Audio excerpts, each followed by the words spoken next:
এখন আমরা দেখব 31b এই প্রবলেমটার সলিউশন। সো প্রবলেম স্টেটমেন্ট কি? Integration of x dx divided by x minus 1 into x square plus 4।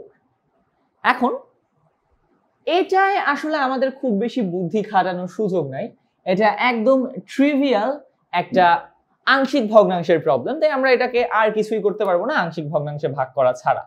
তো আমরা বলবো যে x by x minus 1 into x square plus 4 সমান a by x minus 1 plus bx plus c divided by x square plus 4 বললাম। So উভয় পক্ষকে এখন আমি এই হর দিয়ে গুণ করব, তাহলে থাকবে হচ্ছে x সমান a into x square plus 4 plus bx plus c into x minus 1। তো আমাদের একটা একঘাত বিশিষ্ট রাশি আছে যেখানে x এর ভ্যালু 1 হলে এটা 0 হয়ে যাবে। সো আমি এখানে ফার্স্টলি x এর ভ্যালুটা 1 বসাই দিব। So x is equal to 1 বসিয়ে আমরা পাচ্ছি, ধরা যাক এটাকে আমি 1 নাম্বার বললাম আর এটাকে আমি 2 নাম্বার বললাম। তো x is equal to 1 বসিয়ে আমরা পাচ্ছি 1 সমান a into 1 square plus 4 হয়ে যায় 5, আর এটা তো 0 হয়ে যাবে কারণ 1 minus 1 0, এই পুরোটা 0 হয়ে যাবে। সো আমরা এখান থেকে বলতে পারবো যে a এর ভ্যালু হচ্ছে 1/5। সো আমরা এর ভ্যালু পেয়ে গেলাম, এর ভ্যালু হচ্ছে 1/5। নেক্সট, এবার আর তো বসানোর মতো ভ্যালু নেই, সো এবার সহগ সমীকৃত করতে হবে। তার জন্য আমি এটাকে একটু এক্সপ্যান্ড করে লিখি। এক্সপ্যান্ড করে লিখলে আসে হচ্ছে x square plus 4a plus bx square minus bx square আর প্লাস cx, এবার হবে হচ্ছে মাইনাস bx মাইনাস c। হ্যাঁ, তো এটাকে মোটামুটি গুণ করে লিখলে এরকম হয়। তবে প্রথমেই x স্কয়ারের সহগ সমীকৃত করব।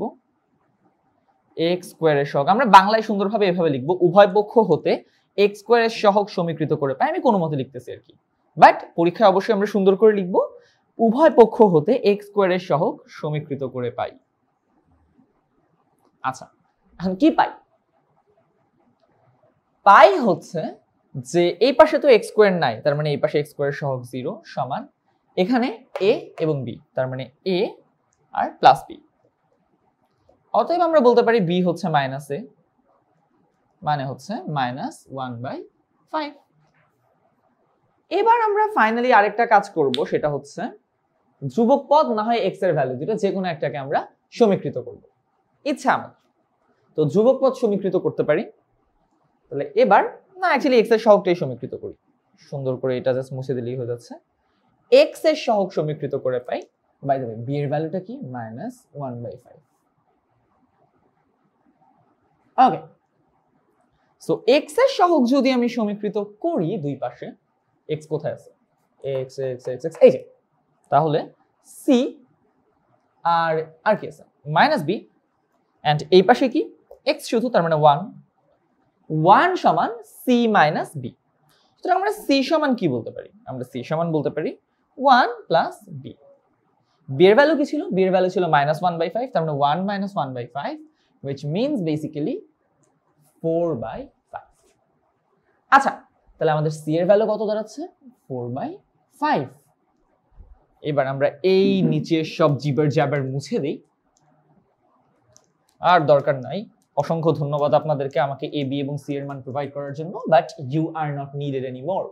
এখন নেক্সট টাস্ক, a b এবং c এর মান বসানো। সো আমরা বলতে পারি x divided by x minus 1 into x square plus 4, এটা সমান হয়ে যায় a হচ্ছে 1/5, অর্থাৎ 1/5 into x minus 1 plus b হচ্ছে minus 1/5, অর্থাৎ minus 1/5x plus c হচ্ছে 4/5 এবং নিচে থাকবে x square plus 4। আচ্ছা, তো এবার আমরা চাইলে এটাকে দুই ভাগে ভাগ করে দিতে পারবো ইন্টিগ্রেশন করার সময়। সো আমরা বলতে পারি যে integration of x divided by x minus 1 into x square plus 4 সমান 1/5 integration of dx, dx থাকবে dx by x minus 1 plus, এবার এটাকে দুই ভাগে ভাগ করে দিব, তার প্রথমটা অ্যাকচুয়ালি মাইনাস হবে কারণ মাইনাস 1/5 আছে, তো minus 1/5 integration of x divided by x square plus 4 আর পরেরটা হবে plus 4/5 integration of dx by x square plus 4। এক্সটা একটু সুন্দর করে দিই, রাইট। তাহলে আমরা এবার ইন্টিগ্রেশনের সুন্দর ফর্মে নিয়ে আসতে পারলাম। এবার একটা একটা করে আমরা ইন্টিগ্রেশন করে ফেলবো। তো প্রথম ইন্টিগ্রেশনটা করলে কি আসে, জাস্ট ln x - 1, এটা তো আমরা সবাই জানি, ln x - 1।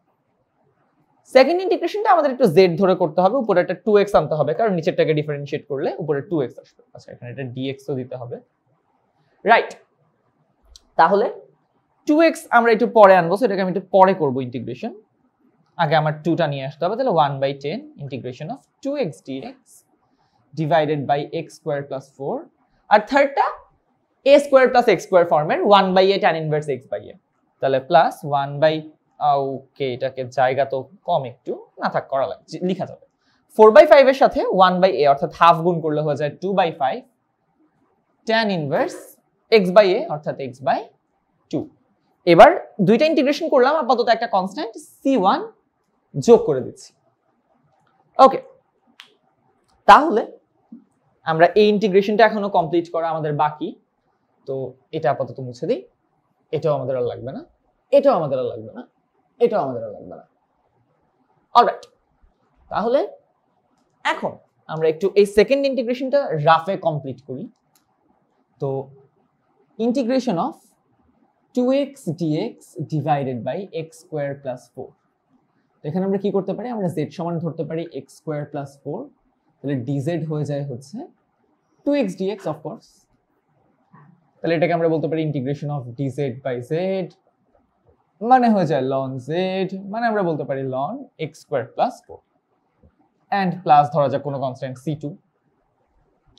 তো ফাইনালি আমরা এইটার যে আনসারটা সেটাকে কি বলতে পারি, এটা মুছে দিই।